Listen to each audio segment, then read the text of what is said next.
Saudara-saudara jurnalistik yang hadir, pada malam hari ini saya akan menyampaikan perkembangan penyidikan perkara dugaan tindak pidana korupsi dalam pemberian kredit PT Bank Pembangunan Daerah Jawa Barat dan Banten, juga PT Bank DKI Jakarta kepada PT Sritek Rezeki Isman Tbk dan entitas anak usaha yang ada di bawahnya. Bahwa pada hari ini, hari Rabu, tanggal 21 Mei 2025, tim penyidik pada Jaksa Agung Muda Tindak Pidana Khusus Kejaksaan Republik Indonesia berdasarkan surat perintah penyidikan nomor 62-FD2-F-2-10/2024 tanggal 25 Oktober 2024 telah melakukan atau telah membawa 3 orang saksi. Yang pertama adalah Saudara DS selaku pemimpin divisi korporasi dan komersial PT Bank Pembangunan Daerah Jawa Barat dan Banten tahun 2020.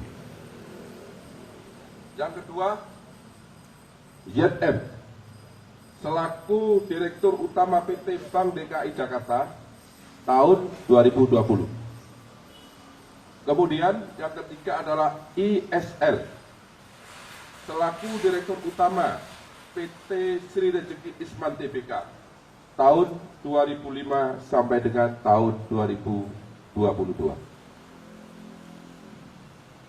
Yang bersangkutan dihadapkan kepada jasa penyidik, kemudian dilakukan pemeriksaan di gedung Jampitsus Kejaksaan Republik Indonesia. Dan dalam pemeriksaan sebelumnya, penyidik sudah melakukan pemeriksaan terhadap 46 saksi sebagaimana tadi yang telah disampaikan oleh Pak Kapus Penkum. Dan pada hari ini penyidik juga melakukan pemeriksaan terhadap 9 saksi. Kemudian juga beberapa saat yang lalu penyidik juga telah melakukan pemeriksaan terhadap 1 orang ahli.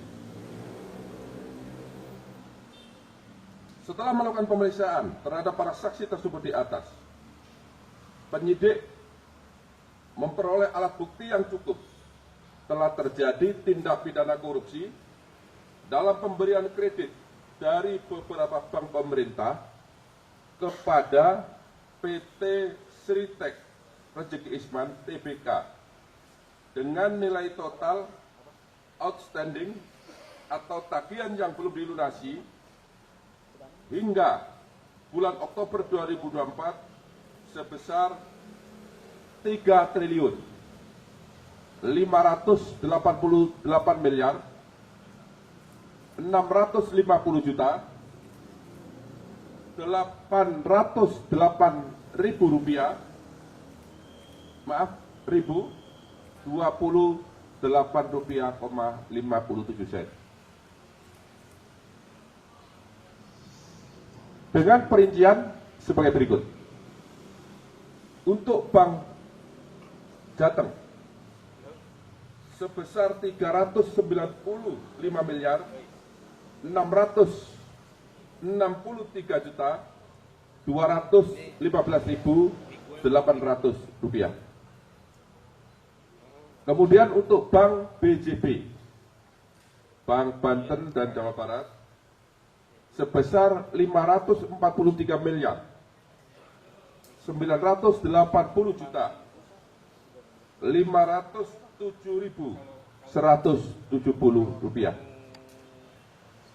Kemudian untuk Bank DKI sebesar Rp7.085.018,57.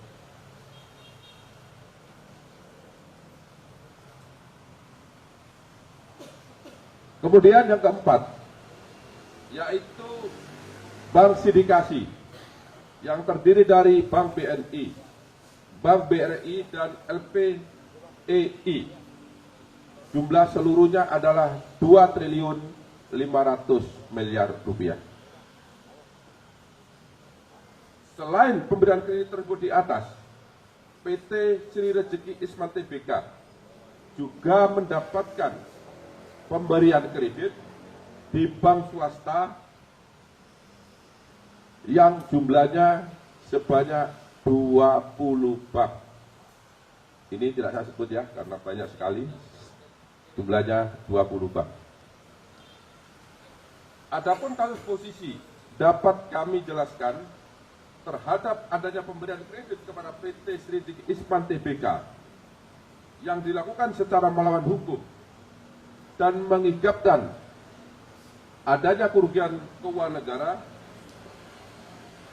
dapat disampaikan fakta-fakta sebagai berikut.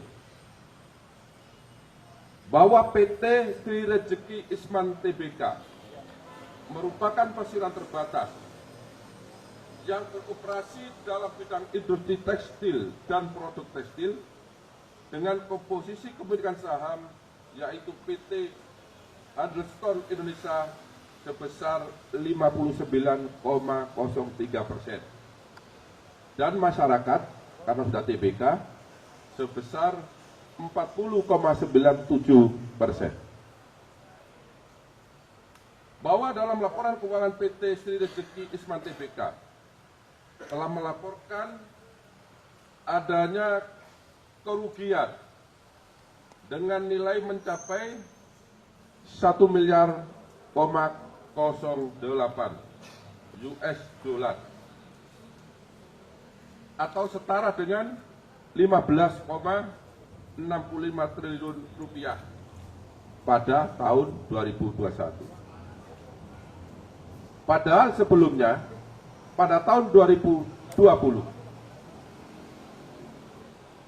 PT Sri Rejeki Isman masih mencatat keuntungan sebesar 85,32 US dollar Amerika atau setara dengan 1,24 triliun.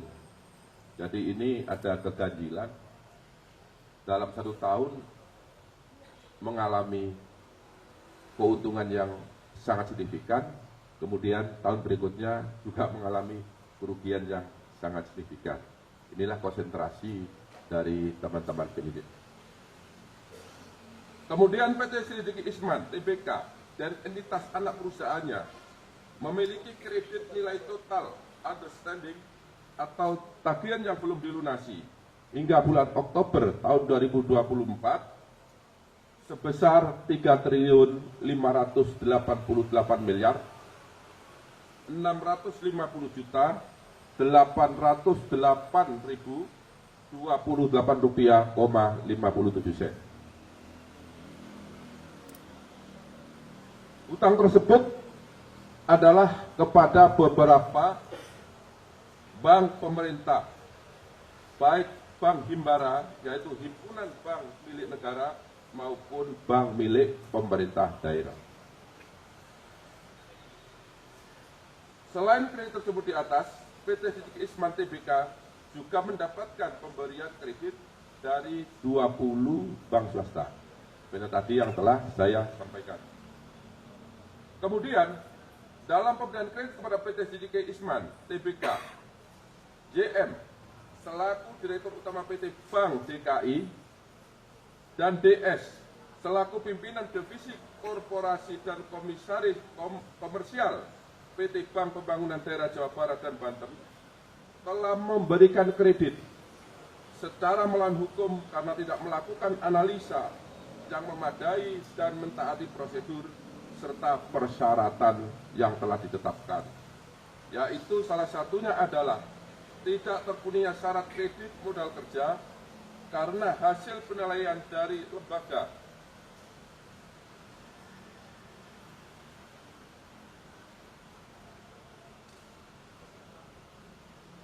pemeringkat Fit and Modis disampaikan bahwa PT Sri Rezeki Isman Tbk hanya memperoleh predikat BB- atau memiliki risiko gagal bayar yang lebih tinggi. Padahal seharusnya pemberian kredit tanpa jaminan hanya dapat diberikan kepada perusahaan atau debitur yang memiliki predikat A. Yang seharusnya dilakukan sebelum diberikan pajak kredit sehingga perbuatan tersebut bertentangan dengan ketentuan standar operasional prosedur bank serta Undang-Undang Republik Indonesia Nomor 10 Tahun 1998 tentang perbankan sekaligus penerapan prinsip kehati-hatian. Bahwa pada saat ISL selaku Direktur Utama PT Sri Rezeki Isman Tbk mendapatkan dana dari PT Bank Pembangunan Daerah Jawa Barat, Banten, dan PT Bank DKI Jakarta, terdapat fakta hukum bahwa dana tersebut tidak dipergunakan sebagaimana tujuan dari pemberian kredit, yaitu untuk modal kerja, tetapi disalahgunakan untuk membayar hutang dan membeli aset non-produktif sehingga tidak sesuai dengan peruntukan yang seharusnya.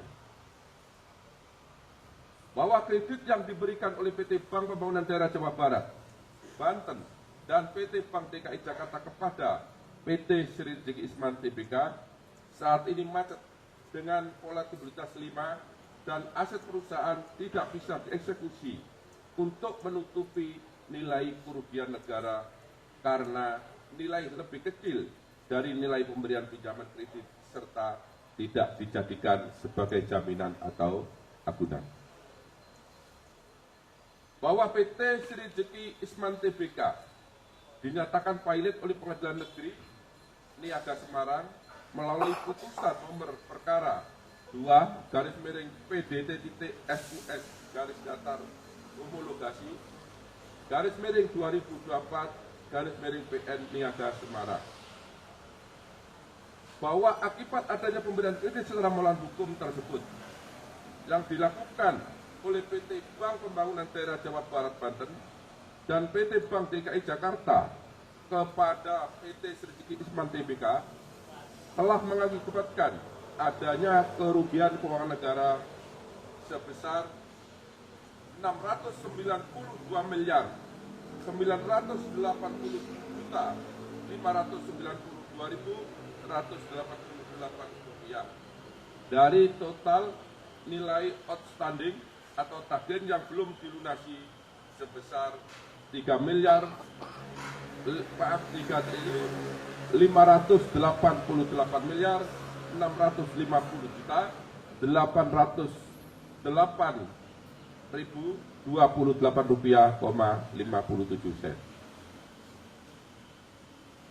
Kemudian setelah dilakukan pemeriksaan terhadap DS, kemudian terhadap YM dan terhadap ISL pada hari ini Rabu tanggal 21 Mei tahun 2025, penyidik pada Jampitsus Kejaksaan Agung Republik Indonesia menetapkan 3 orang tersebut sebagai tersangka karena ditemukan alat bukti yang cukup telah terjadi tindak pidana korupsi dalam pemberian kredit PT Bank Pembangunan Daerah Jawa Barat dan Banten serta PT Bank DKI Jakarta kepada PT Sri Rezeki Isman Tbk.